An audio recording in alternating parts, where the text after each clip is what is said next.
Eh, por favor.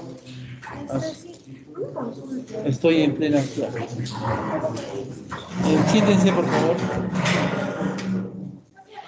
Un poquito de orden, por favor. ¿Pueden sentarse los que están ingresando?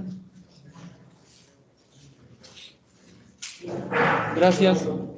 Entonces, el tema que nos reúne en esta oportunidad es sangrado de la segunda mitad del embarazo. Entendido que la segunda mitad del embarazo arranca a las 22 semanas.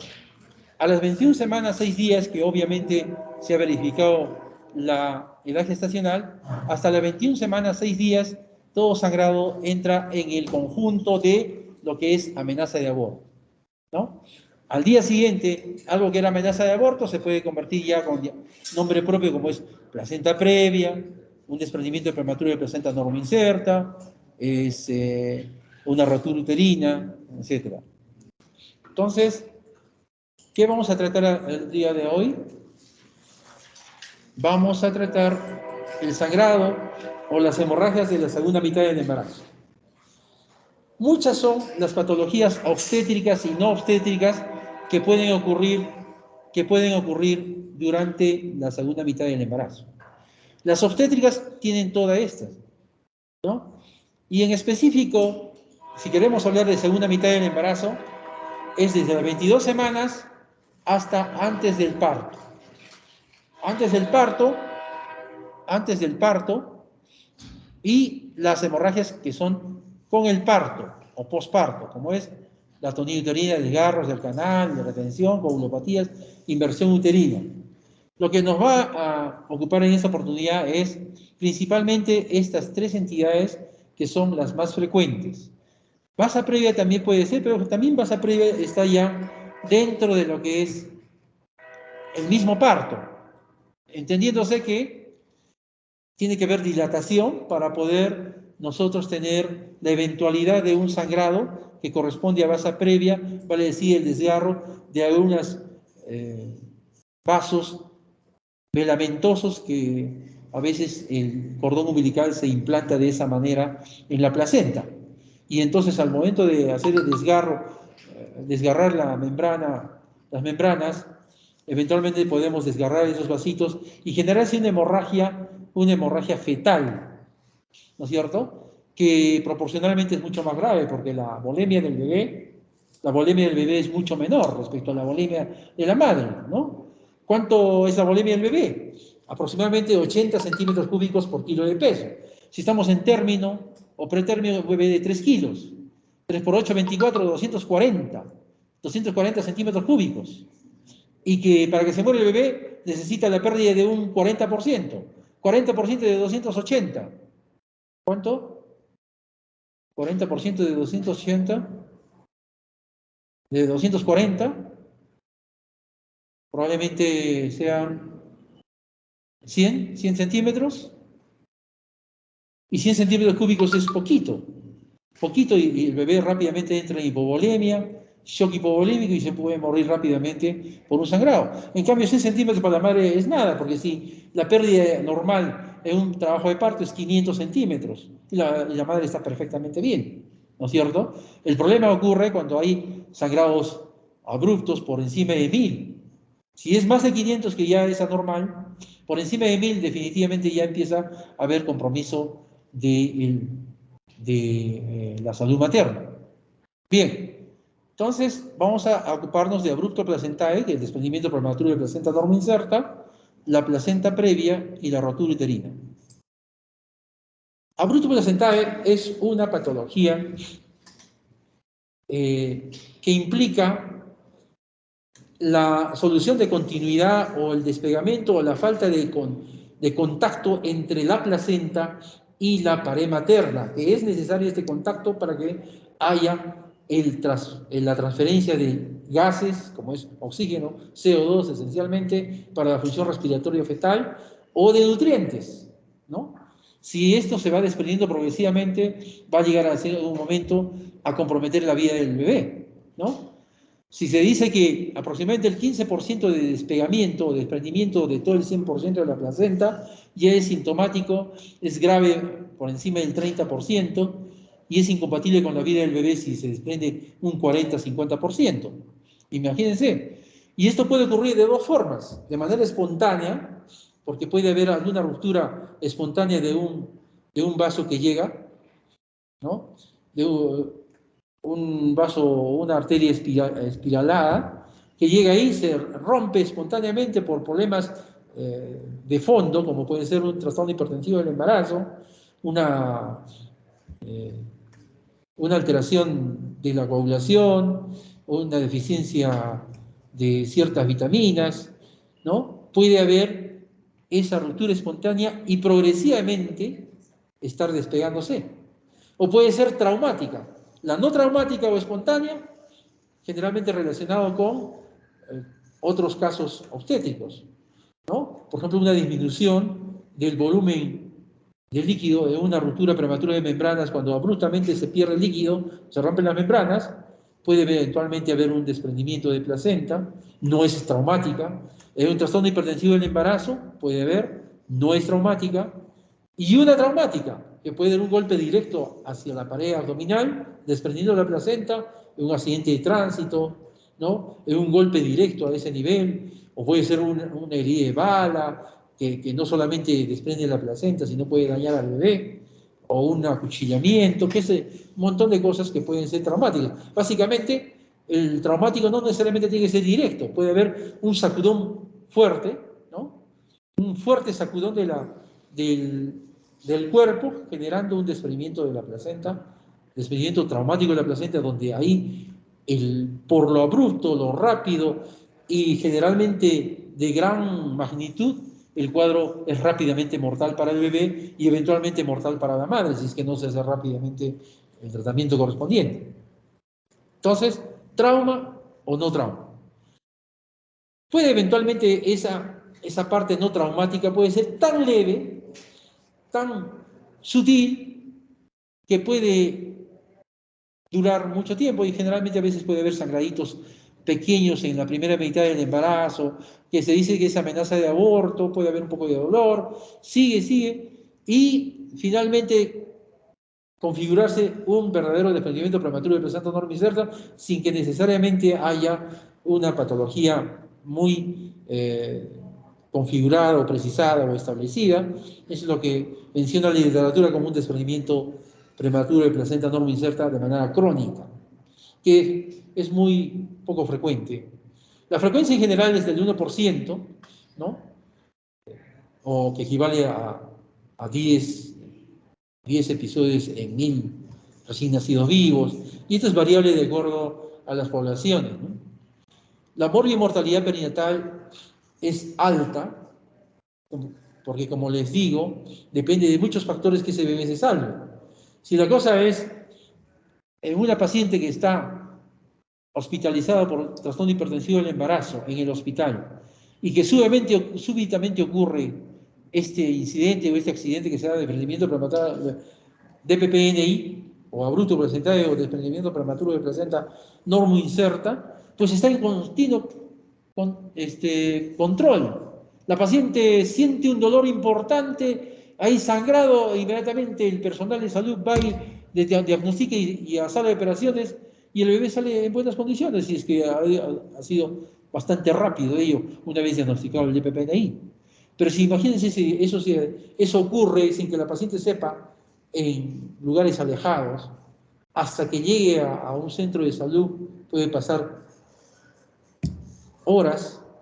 Obviamente ya la paciente cada vez siente más dolor, más sangrado, hasta el paciente empieza a tener inestabilidad hemodinámica, desmaya, etc.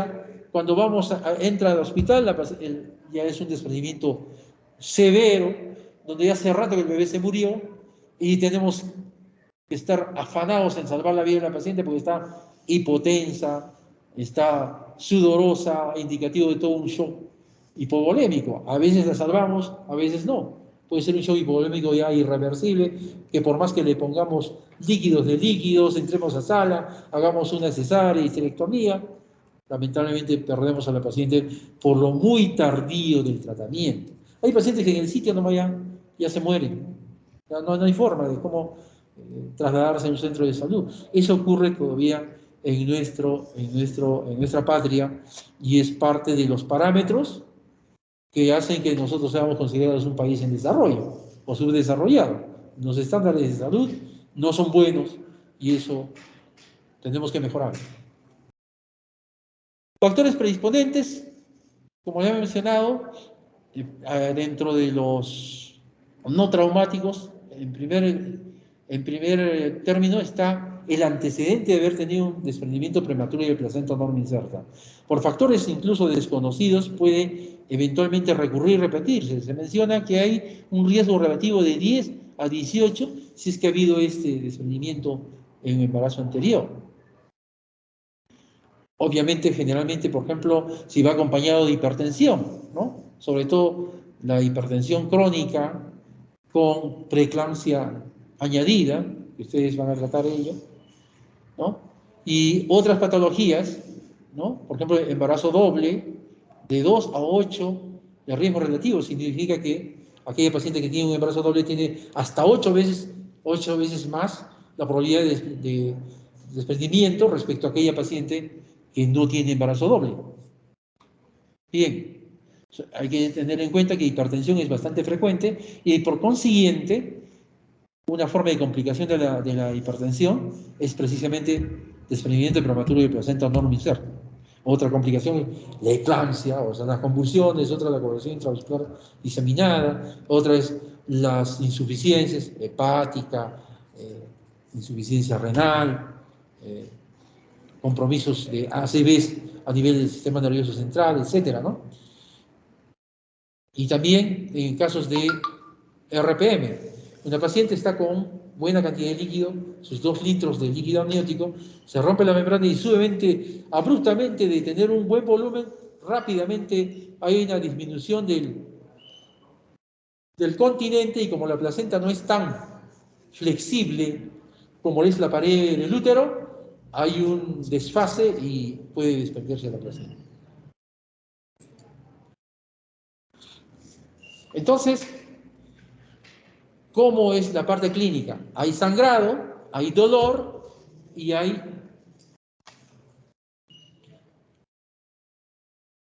útero duro, útero hipertónico, tono uterino aumentado, signos de shock por el sangrado, compromiso del bienestar fetal. ¿Qué rápidamente en el bebé se compromete? El bebé, ¿no? Si es leve, el bebé está bien. Si avanza la gravedad del DPPNI, ya el bebé está con sufrimiento fetal. Y si es un grado severo, hace rato que el bebé ya se murió, porque va en relación al porcentaje del DPPNI. Menos del 30% todavía es compatible con la vida del bebé. Del 30 al 50% ya es grave a punto de fallecer el bebé. Más del 50% ya es incompatible con la vida fetal. La frecuencia, como ustedes están viendo acá, ¿no? O es leve, ¿no? O es severo, que generalmente son los más frecuentes. Esta situación intermedia también la hay, ¿no? Aunque detectada en menos frecuencia. ¿Qué hacer en estos casos? En función de lo grave, es que tenemos que terminar el embarazo rápidamente con una cesárea de emergencia, ¿no? Si es grave, a cualquier edad gestacional. Compensar a la paciente, si es grave, significa que la paciente está entrando en shock hipovolémico, si es que ya no lo está, ¿no? Y si es que el bebé está con sufrimiento fetal, se considera grave igualmente y hay que terminar el embarazo. Inmediatamente. Ojalá que podamos salvar la vida del bebé. Y si no, tenemos que salvar la vida de la madre, porque los dos pueden fallecer con este problema, porque este es rápidamente progresivo. Si no es tan grave y puede esperar estando hospitalizada la paciente, si es menos de 34 semanas, madurar el bebé con corticoides y detener las contracciones que está permitiendo ese pequeño desprendimiento que está y esperar que no avance tan rápidamente, que si avanza rápido se va a convertir en severo y tenemos que terminar el embarazo. O si hay sufrimiento fetal tenemos que terminar. Si es leve, podemos incluso llegar a las 37 semanas, donde estamos seguros que va a haber seguridad respecto a la madurez pulmonar fetal, ¿no? Y obviamente es leve cuando la mamá esté estable, cuando el bebé no esté en sufrimiento, cuando los hallazgos son ecográficos casuales. Aunque el hallazgo clínico, la relación de ecografía con diagnóstico no es tan frecuente, o sea, no hay mucha correlación. La ecografía del diagnóstico de desprendimiento solo en un 25%, en el 75% es esencialmente clínico, porque inicialmente ese pequeño desprendimiento puede ser laminar, tan laminar y delgado que ya hay discontinuidad, ya no hay contacto, no hay adherencia, ya no hay comunicación, ya no hay intercambio gaseoso, no hay intercambio de nutrientes, pero es tan delgadito que tal vez no haya preocupación respecto a la hipovolemia, porque esto va en relación de un buen coágulo retroplacentario, pero ya el bebé se está muriendo, ya empieza a haber compromiso, y eso no lo ve la ecografía. Por lo tanto, a veces el diagnóstico tardío puede generar compromiso del bebé. Cuando ya se dan cuenta, cuando ya es muy escandaloso el cuadro clínico, el útero está duro, leñoso, la paciente está gritando porque tiene dolor intenso, porque ya está bajándose la presión, ya no hay mucho mérito en el diagnóstico, ¿no? Ya se sabe que es un desprendimiento y hay que tratar de salvar a la madre cuando ya posiblemente el bebé esté muerto. En esa circunstancia ¿por qué puede fallecer la madre por un abrupto placental? Ya se entiende por qué fallece el bebé. ¿Por qué fallece la madre? La madre fallece por dos circunstancias esencialmente. Por la hipovolemia, o sea, el shock hipovolémico, o la coagulación intravascular diseminada. El shock hipovolémico está en relación a la cantidad de sangre que se pierde intrauterinamente, porque se va aumentando, extendiendo y creciendo el coágulo retroplacentario, que puede llegar a 1 litro, 2 litros. Además, si es que hay sangrado asociado a la pérdida que se ve, más lo que está escondido, ¿no? Todo esto es un coágulo retroplacentario que puede contener 1 litro, 2 litros, y otro es el coágulo que se forma asociado a un sangrado evidente.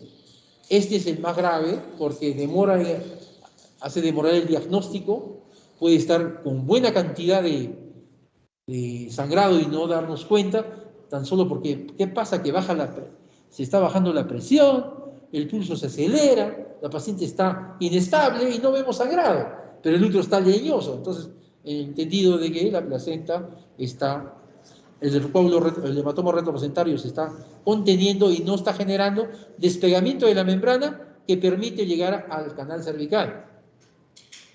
Entonces, o sea, el sangrado puede no haber, a pesar de que llamamos una hemorragia de la segunda mitad, pero externo no puede no haber, pero es una hemorragia importante, hemorragia interna.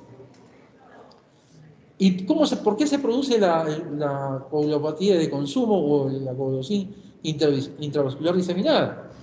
¿Por qué se produce el CID? Porque en ese hematoma retroplacentario se está consumiendo factores de coagulación. No todo hematoma consume factores de coagulación, sino que particularmente en ese hematoma de la placenta previa se está liberando y se está tratando, incluso puede inyectarse en los vasos venosos la tromboplastina placentaria. Entonces, la tromboplastina placentaria va a desencadenar la cascada de la coagulación y a consumir el fibrinógeno. Llega el punto que baja el fibrinógeno por debajo de 150 y empieza la paciente a empezar a sangrar por todas partes. Lo que tenemos que hacer es rápidamente hemoderivados ahí, poner factores de coagulación, plasma fresco, un montón de cosas para precisamente evitar ello, además de la sangre, además de los hematíes. Entender de que muchas veces se necesita politransfusión de estas pacientes, y la misma politransfusión puede ser la espada de Damocles, lo último que finalmente mate a la paciente. Podemos salvar a la paciente de un shock hipovolémico, podemos salvar de la coagulación intravascular diseminada, porque le hemos puesto paquetes sanguíneos, glóbulos rojos, le ponemos plasma. ¿no? Para los factores de coagulación, pero nos hace una reacción alérgica a todos esos componentes y nos hace pulmón de shock o un trali y se está muriendo por una insuficiencia respiratoria por politransfusión, que es el trali. Insuficiencia respiratoria por politransfusión. O sea, adelante, sí.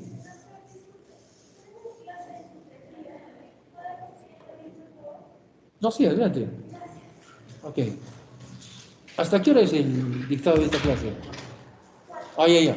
Entonces, eso es el abrupto placentario. Vamos después a la placenta previa. La placenta previa tiene incidencia, clasificación y factores asociados. Sobre todo, aumento del porcentaje de cesáreas que compromete aumenta la susceptibilidad de la zona para que haya implantación en esas zonas. Tan es así que últimamente, como hay aumento de la cantidad de placenta, de cesáreas, hay mayor porcentaje de placenta previa. Las características clínicas es que generalmente hay aproximadamente, incluso en algunas poblaciones, hasta un 21% de todas las cesáreas anteriores, el 21% coexiste con placenta previa. El diagnóstico se hace por ecografía. La ecografía de manera precisa puede determinar dónde está la placenta. Y la placenta puede ser total o puede ser lateral o de inserción baja. El manejo de la placenta previa da lugar, es en función de la gravedad o del sangrado y de la edad gestacional. A menor edad gestacional con sangrado, obviamente hay más gravedad, porque si tenemos que sacar al bebé, este bebé va a estar inmaduro, prematuro y generar alta mortalidad perinatal.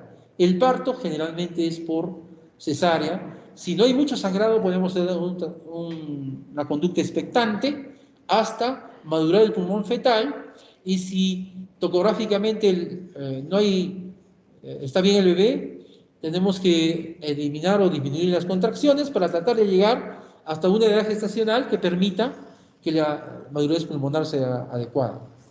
Es decir, una actitud expectante. El problema ocurre que si además de placenta previa se adiciona lo que es el acretismo placentario o una placenta de herencia mórbida, que podemos detectarlo básicamente con eco Doppler, que implica que podemos detectar los criterios de Warsack, que son lagos venosos, arteriales venosos, que comprometen la línea de división entre la placenta y la pared uterina. Y no solo eso, sino que puede traspasar la pared uterina y probablemente comprometiendo la pared vesical, por ejemplo. Esos son los criterios de Warsack, que tiene una sensibilidad del 77%, una especificidad del 96% y hasta un valor predictivo positivo del 98%. Si tiene ello y ustedes dicen el sacratismo, tiene alto grado de certeza, hasta un 98%, que puede ser cierto. En consecuencia, se programa una cesárea y histerectomía probablemente, ¿no? El manejo es hacer, si hay acratismo, hacer una cesárea y histerectomía. La simple cesárea, al momento de sacar el bebé, ya está empezando a sangrar. Si quieren sacar la placenta, va a sacar a borbotones, puede salir la sangre y comprometer severamente la salud de la paciente, entrar en shock hipovolémico, y si no hay transfusión sanguínea masiva, se muere la paciente. Puede hacerse cateterismo, que no lo hacemos en tercer mundo. En primer mundo mencionan de cateterismo profiláctico antes de la operación. Pero lo cierto es de que nosotros, ¿qué hacemos? Si la paciente, decimos que es placenta previa, ingresa sangrando, abrimos el abdomen y encontramos todo esto que nos indica que no solo es previa, sino tiene acretismo placentario y está comprometida la vejiga, no tenemos urólogo, no hay banco de sangre, sabiendo que nos va a sangrar un montón, mejor es cerrar, no hacer la cesárea, cerrar la pared y transferirla al lugar donde haya sangre, urólogo y todo lo demás, ¿no? ¿Ahí qué se va a hacer? Se va a hacer una incisión amplia para hacer la cesárea corporal, en el fondo del útero. Abrimos una buena laparotomía, sacamos el útero, y una vez que todo el útero gestante está fuera, todo el útero gestante le hacemos una ligadura de la uterina, ligamos la uterina e inmediatamente hacemos la cesárea. En el fondo uterino sacamos el bebé rápidamente, cortamos el cordón y cerramos esa abertura, la histerectomía donde salió el bebé, y procedemos con calma a hacer la histerectomía, poco a poco, cuidando de que no haya mucho sangrado, haciendo hemostasia proporcional, progresiva, y a la hora que tengamos que cubrir o separar la placenta, con la ayuda del urólogo, tal vez sacamos un segmento de la pared vesical y estamos pinzando, ligando, pinzando, ligando, pinzando, ligando para tratar de menos sangrado, porque ya la uterina ya la hemos ligado, entonces siempre va a haber sangrado, que vamos yendo poco a poco y felizmente que no va a haber un sangrado profuso. Y si bien hay compromiso de una parte de la pared vesical, la suturamos con la ayuda del urólogo, revisamos los ostium de los uréteres y cerramos. Todo ese procedimiento más o menos está en estas diapositivas. Rotura uterina. Como hay tantas cesáreas, muchas veces hay el protocolo de parto vaginal de cesárea anterior. ¿Cuál es el riesgo? Rotura uterina. Justo la zona de la cesárea anterior puede romperse. ¿En qué porcentaje se da? En el 1%. Que como ya las cesáreas son en buena cantidad, 1% no es poquita cosa, es mucho. Entonces hay el miedo, el riesgo de que pueda haber sangrado, y en algunos lugares, y en algunos hospitales y protocolos muchos, ya aplican de que toda paciente cesárea anterior, mejor volverle a hacer cesárea y no someterla a trabajo de parto, salvo que haya requerimientos importantes, que son que haya una sala de operaciones expedita, que hay un ginecólogo expeditivo, que haya anestesia. A veces en nuestra ciudad, por ejemplo, no tenemos eso, ¿no? Muchas veces está avanzando una paciente y nos damos cuenta que no hay una sala de operaciones y está ocupada, no hay anestesiólogo. A veces, antes de que ocurra la tragedia, ya estamos ingresando, si hay un síndrome mínimo de rotura uterina, el síndrome de Vandal-Frommel-Pinard. Vandal porque sobre todo se da en ruptura uterina espontánea. En caso de cicatriz anterior, ya está la paciente con intenso dolor en la zona de la cicatriz, que va indicando que ya se está rompiendo el útero, ¿no? En úteros que no tienen cicatriz, se da el síndrome de Vandal-Frommel-Pinard o de inminencia de rotura uterina, que implica el signo del reloj de arena, los ligamentos redondos tensos y el sangrado vaginal. Entonces, en esos casos, si ya tenemos el síndrome mínimo o el síndrome de inminencia de rotura uterina, tenemos que hacer una cesárea de urgencia. Los múltiples factores que pueden determinar la eventual rotura uterina, generalmente cicatrices anteriores, malformaciones uterinas, trabajo de parto prolongado, periodos expulsivos prolongados que distienden la pared uterina y lamentablemente finalmente la rompen. ¿Qué hacer? Cesárea de urgencia, reparación de la lesión. Si la lesión es fácilmente reparable, se hace en función, entendiendo de que siguientes embarazos son de altísimo riesgo, que puede haber incluso rotura uterina espontánea, ¿no? Si es extensa la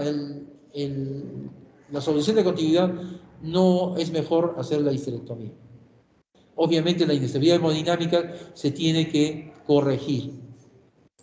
En líneas generales, siempre tenemos que tener presente el diagnóstico diferencial de desprendimiento de placenta previa y rotura uterina, donde esencialmente en los aspectos graves es entender de que el DPPNI y la rotura uterina siempre es una situación extremadamente grave.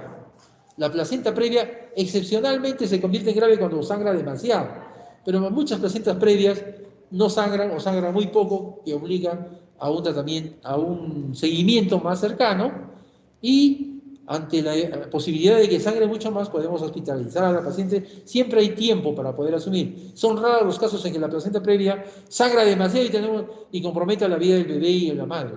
En cambio, DPPN sí es frecuente, en rotura uterina también, ¿no? En caso de sufrimiento fetal, obviamente es frecuente en rotura uterina. Tenemos muy poco tiempo para salvar al bebé, y lo mismo en el desprendimiento de prematuro de placenta no inserta, y en placenta previa sí, siempre tenemos tiempo para rápidamente llegar a hacer la operación en los pocos casos que sea muy sangrante. Igualmente, entender que tanto la pérdida sanguínea, que es lo que mata a la paciente, tenemos que tener los cuadros muy presentes respecto a lo que es lo más grave, ¿no? Cuando la presión está prácticamente en el suelo, está en shock, el pulso está en 140, la frecuencia respiratoria está por encima de 35, no hay diuresis, está confuso, letárgico la paciente, es que ya ha perdido más de 2 litros y probablemente ya la paciente se esté perdiendo, esté agonizando, sea irrecuperable, probablemente, o puede que no. Tenemos que insistir con lo mejor que tengamos para salvar esa vida. Estamos en un hospital, obviamente tenemos otros parámetros más finos para poder determinar el grado de la paciente y en consecuencia tener un protocolo de qué estar haciendo en tanto consideremos el grado de la hemorragia, ¿no? Cuando es leve, cuando ya se está perdiendo alrededor de 1 litro, ¿no? De 1 litro, ya tenemos que considerar la posibilidad de transfusión, que es más de 1 litro, ya tenemos que estar empezando a dar hemoderivados, tanto glóbulos rojos como plasma, y si la paciente es grave, ¿no? Se nos está muriendo, la transfusión es masiva, definitivamente. Muy bien, si tienen alguna pregunta. ¿Alguna pregunta? Bien, muchísimas gracias. Gracias por su atención. Hasta luego. Gracias, doctor. Gracias, doctor. Hasta luego. Gracias. Hasta luego, gracias. Gracias, doctor.